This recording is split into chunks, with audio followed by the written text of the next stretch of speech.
Hi, I'm Leanna. And I'm Sean, and we are the Griff on TV, bringing you the epic stories from the Griff.ca. Before we dive right in, we have some amazing news. This past week, the Griff won Student Publication of the Year. You might have heard it was all over our socials at the National Student Journalism Conference. We tied votes with Ontario's Western University, which was pretty great. Shout out to Western. They also did pretty amazing. But we wanted to take a minute to thank each and every one of you for watching.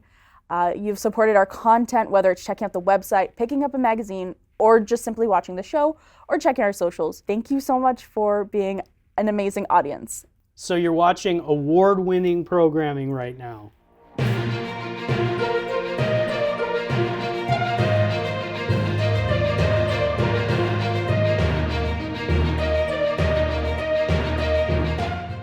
Excellent. We've got stories to talk about. Yes. Which is the first?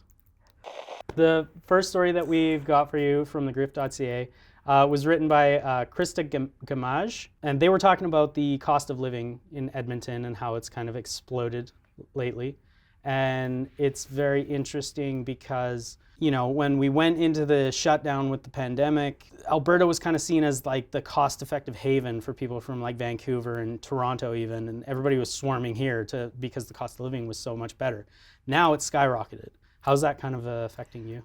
Well, I live in a house with 4 to 5 people at a time. I'm very grateful because I don't have to pay any of the utility bills. But I noticed on a Facebook page for our neighborhood, and people have been sharing their EPCOR bills. Mm-hmm. And so the EPCOR bill from January was $600 to $700, whereas in December it was like $4 to $5. So the jump is just too much for people at this point. And if you want to learn more about what Krista writes about, check it out in the link below or above.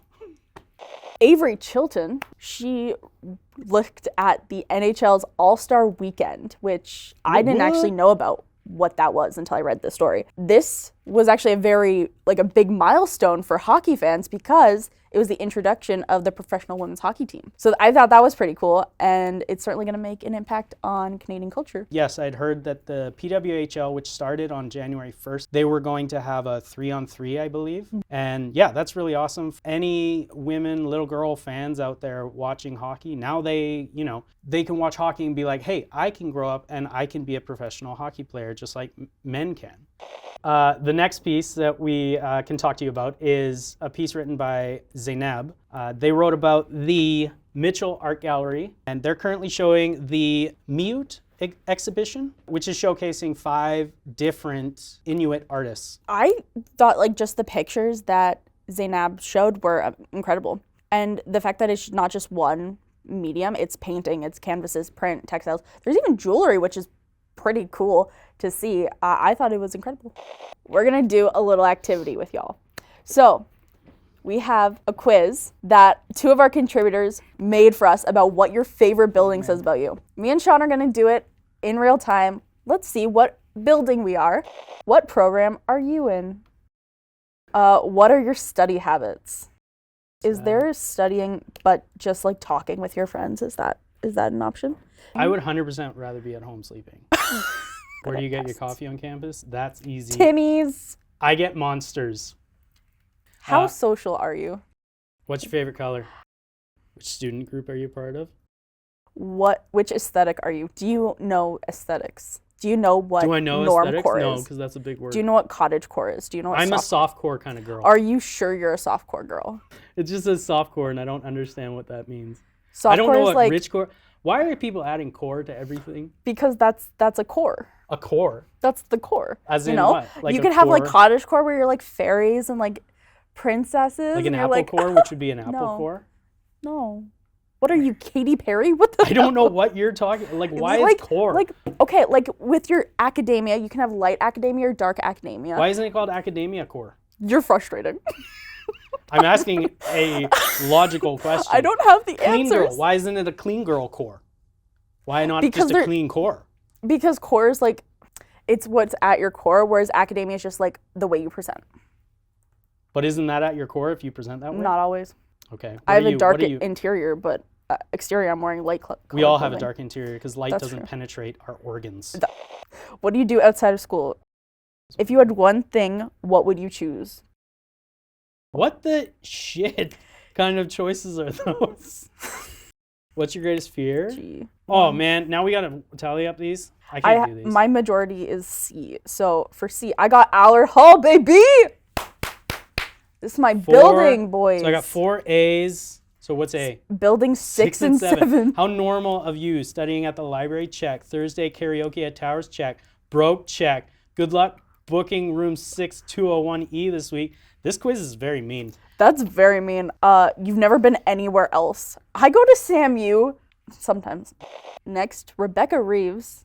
She wrote a story about the stories of hope that was here in Allard Hall. And it's a place where Indigenous students could gather for discussions, acknowledgements, hope, and recovery. It was a great time, and there's a video on our website that you can watch of Erin Paquette, who is like the dean counselor.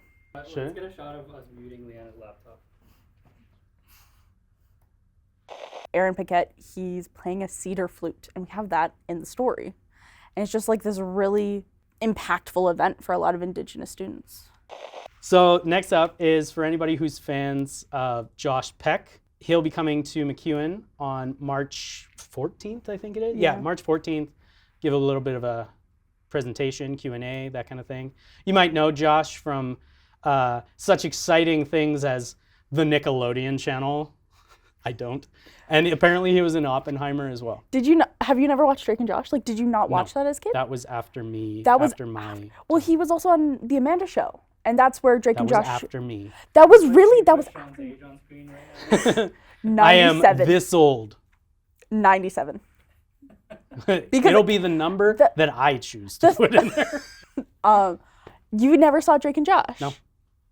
I I don't get a lot of the references. I don't even get, like, if somebody quotes Hannah Montana, I don't understand the references because You that don't was get the best after of my time. both worlds. I missed all that shit. I was like a Goosebumps kid. Well, I guess Where in the everything world is not what Carmen it San seems. Diego? That was fantastic. Carmen San Diego? Yes. No. Never watched that. Ew. Rugrats, I assume? Rugrats, yes. Yeah. He-Man. You know who He-Man is. You know those paper things you see like scattered all around the campus? You know those things? You know our magazine, right? That is a Yeah. paper thing? Yeah, Oh, that's the those paper thing, things, the, yeah. the print media thing. I forgot what they're called. Yeah. Magazines. Well, contributor Smita Sharma talked to 3 communications and journalism professors about print media dying. A lot of our professors going around and saying, you know, it's not that physical paper is dying, although we are seeing a drastic decrease. It's just that it's changing and evolving. And so print media is not actually dying. What do you think? As a communications student. Yeah, no, I used to be of the opinion that yes, it's dying, but then I started to think, well, no, it's not dying, it's just evolving the way the message is getting out.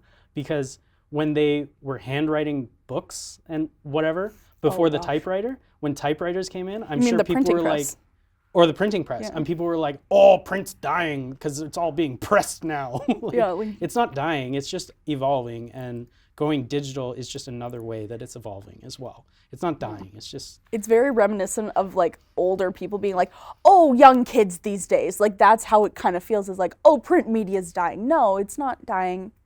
Things change. Yeah, it's just the times, they are a-changing. Yeah. And the Griff will still be here. Bob Dylan said that. Who's Bob Dylan? Oh, I hope you're joking. Oh, are you seriously not? Ew. Anyways. Oh my God, kids today are so gross. Okay. So the last thing to bring up here from thegriff.ca is a contributor of ours, Sumita, covered the Campus Resources Fair. What's that about, Leanna? Essentially, for Mental Health Week, the school had a resource fair where they brought in OSPR, the diversity group here. They brought in sexual assault. They brought in everything, essentially, to help make the school better and to give out resources and a lot of free prizes, like water bottles, pins, stickers, pretty cool. It was actually fairly exciting, I think, and I think people learned a lot. They learned more about the resources that we have here. Sports! Go, sports! Go! Tell me what game I should have my head in. So the men's volleyball lost 3-1 versus UBC, RIP. The men's ice hockey team also lost to Mount Royal in a 6-4 loss, RIP. But The women's soccer team, they remain champs with a 2-0 against Lini Soccer Club and a tie with University of Hawaii. So that's pretty sick. The women's volleyball team, however, did take a loss at 3-1 against UFV. Here's what's happening on campus. MacEwan Environmental Conservation Club hosting a Kinsman Park nature walk on March 2nd at 11 a.m. I don't know why I'm going so aggressive. Explore the Mutart with the Botanical Club of MacEwan University on March 6th at 7 p.m. Plants. Razzle Dazzle Improv Night. Let's see them razzly hands.